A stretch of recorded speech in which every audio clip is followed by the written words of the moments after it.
Okay, so you know what really caught my eye the other day? Scrolling, you know how it is, and boom, this headline about Anant Ambani and a truck full of chickens. Yeah. It's near Kampalia town. I mean, we're talking about the non-executive director of Reliance Industries, right? The Right. guy's on this huge 140-kilometer padyatra, they call it, a spiritual walk basically from Jamnagar to Dorka. Right. And all this just before his 30th birthday. So you've got this image of serious devotion, then suddenly chickens. It's not the usual pairing. It's definitely not what you expect to see. I mean, a truck packed with animals like that, it's pretty jarring. Yeah. And then he just buys all of them at double the price, no less. It's bold. It is bold. And of course, it went completely viral. Everyone's asking, was this a true act of kindness or was it all a big show? That's what we're diving into today. I think what's really interesting here is how differently people are seeing this.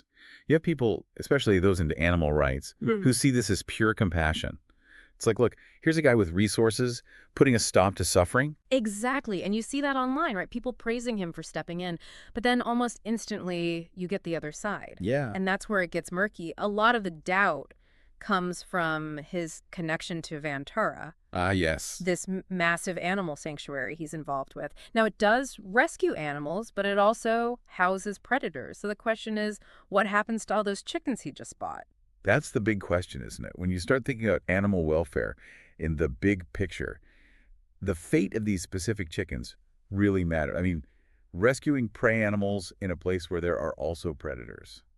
Ethically, it's tricky. It's a tough one for sure. And then there's that thing with the alligator leather jacket. Oh, right. Apparently, he wore one to his Sangeet.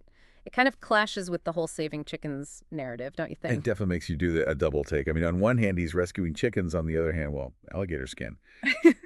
It's hard to see it as pure altruism. Hmm. These conflicting details create a pretty complicated picture. It makes you wonder about his motivation. Absolutely. You had folks online calling it out. They were saying, if you really cared about these animals, what's the long-term plan? It all starts to feel like a PR stunt. Right. You can't help but think, is this genuine or just for show? Especially when it's someone so wealthy. There's always that extra layer of scrutiny.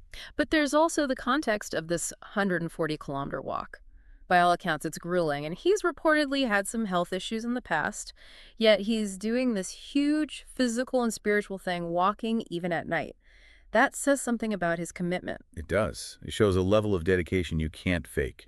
You have to think maybe there's more to this than we see at first glance. So it's like we're holding these two things, a spiritual journey and this seemingly compassionate act.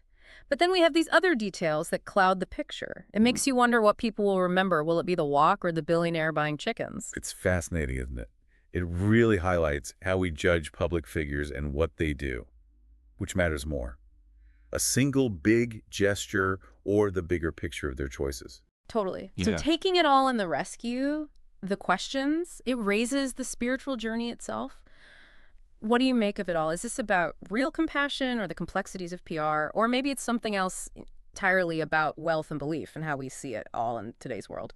It's definitely a lot to chew on. It is.